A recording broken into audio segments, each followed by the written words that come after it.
Hello everyone, जय श्री कृष्णा। बहुत से लोगों को सोते समय खर्राटे लेने की आदत होती है। स्नोरिंग के पीछे का कारण ये होता है कि जब हम लोग सांस लेते हैं तो एयर हमारी बॉडी के अंदर जाती है और बाहर आती है।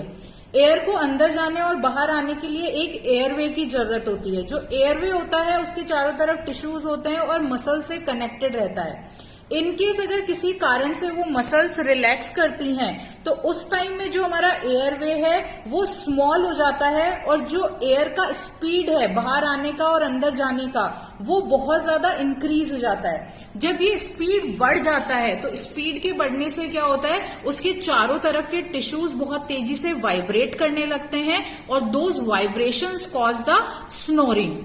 अब ये जो मसल्स हैं उनके रिलैक्स करने के पीछे का कारण हो सकता है कि कोई इंसान की एज बहुत ज्यादा हो गई है, या फिर ओवरवेट है, या फिर उसका नाक बहुत ज्यादा कंजस्टेड है, या वो स्मोक करता है, अल्कोहल ड्रिंक करता है, या फिर सेडेटिव मेडिकेशंस पे है।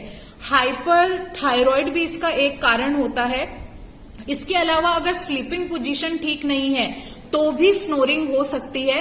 एक कारण इसका होता है ऑब्स्ट्रक्टिव स्लीप एपनिया, उसकी वजह से भी बहुत सारे लोगों को स्नोरिंग की दिक्कत रहती है।